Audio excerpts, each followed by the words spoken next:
আগামী 12ই ফেব্রুয়ারি যে জাতীয় নির্বাচন, এই নির্বাচনে আপনি তো একজন মূল্যবান ভোটার, সেক্ষেত্রে কাকে ভোট দেওয়ার সিদ্ধান্ত নিয়েছেন?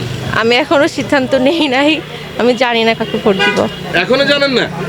আচ্ছা, দর্শক মণ্ডলী, আমরা মহিলা যিনারা ভোটার আছেন ওনারা একটু আসলে নিজেদেরকে গুটিয়ে রাখার চেষ্টা করছেন। তারপর আমার পাশে আরেকজন বোন আছেন, আমি একটু এই বোনের সাথে একটু কথা বলি।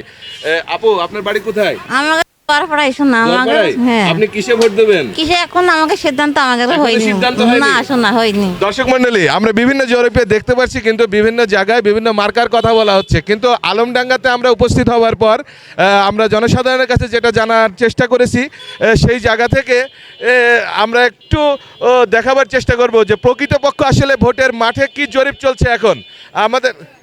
আমাদের চাচি উনি কি বলছেন আমি একটু শুনি, বলেন। দিতে হবে বাবা ভোট। সেটা আপনার সিদ্ধান্ত। আপু আপনাদের সাথে একটু কথা বলি, প্লিজ একটু আসেন, এদিকে আসেন, দাঁড়ান একটু কথা বলি আপনার সাথে। আমরা আলতায়েবের মোড়ে দেখতে পাচ্ছি আরেকজন সম্মানিত ভোটার আছেন। আপনি হচ্ছে যে আগামী দিনে কাকে ভোট দিতে চান? ভোট এখন আমার ভোট, আমি কাক দেব না দেব সেটা আমার ব্যাপার। সিদ্ধান্ত নেননি? না, আচ্ছা আপু, আপনি হচ্ছে যে আগামী নির্বাচনে কাকে ভোট দেবেন? এখন ওইটি তো শেয়ার হতে পারছে না, এখনো সিদ্ধান্ত নেননি যে কাকে এখনো ভোট দেবেন? সিদ্ধান্ত নেওয়া হয়নি। মানে মহিলা এখন- ভোটাররা এখনো কোনো সিদ্ধান্ত নিতে পারেনি। এখন মানুষ যেখান দেয় আর যেখান দেয় আমরা ধানের শীষ এবং দাঁড়িপাল্লায় অনেকে বলছেন যে এখানে শক্তিশালী প্রার্থী ধানের শীষ এবং দাঁড়িপাল্লা, তো আপনি এই দুইটা মার্কার ভিতরে কাকে ভোট দিতে চান? এখন ভোট কাকে দেব, সবাই যেখান দিত বলে সেখান দিলেই হবে। আচ্ছা আসলে মহিলা ভোটারের ক্ষেত্রে ওরা এখনো সন্দিহান এবং সিদ্ধান্ত নিতে এখনো পারেনি। ওনারা বলছেন যে ভোটের আগে ওনারা সিদ্ধান্ত নেবে। আমরা একজন ফল ব্যবসায়ীর সাথে কথা বলি যে ভাই, আগামী যে ত্রয়োদশ জাতীয় নির্বাচন, এই 12ই ফেব্রুয়ারি নির্বাচনকে কেন্দ্র করে আগামী দিন কাকে ভোট দিতে চান?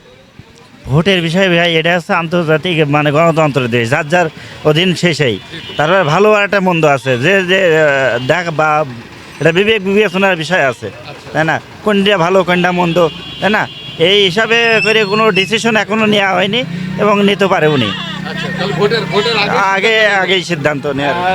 দর্শক মণ্ডলী, জানিয়ে রাখি যে আসলে ভোটের ব্যাপারে এখনও মানুষ সন্দিহান, কাকে দেবে কিভাবে দেবে সেটা নিয়ে এখনও কিন্তু মানুষের ভিতরে ভাবনা কাজ করছে।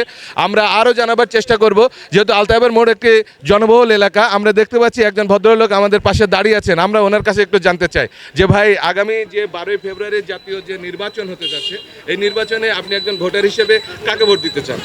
দেখা যাক ভাই, এখনো তো সময় আছে, কি পরিবেশ কদিন দিকে দাঁড়ায় সেভাবে ভোটের সিদ্ধান্ত নেব ইনশাআল্লাহ। এখনো কি কোনো সিদ্ধান্ত না, নেননি? এখনো সিদ্ধান্ত নিইনি। আসলে ভোটটা আপনারা কিসের উপরে নির্ভর করে দিবেন?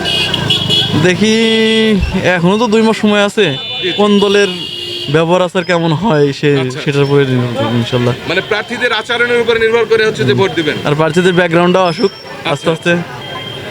কেবল ভোটে দাঁড়াইছে তো, এখন ভালো মন্দ সবকিছু ফুটে উঠবে না তাই না? ইনশাআল্লাহ। তাহলে এখনো সিদ্ধান্ত নেননি, আরো 2 মাস বা নির্বাচনের আগে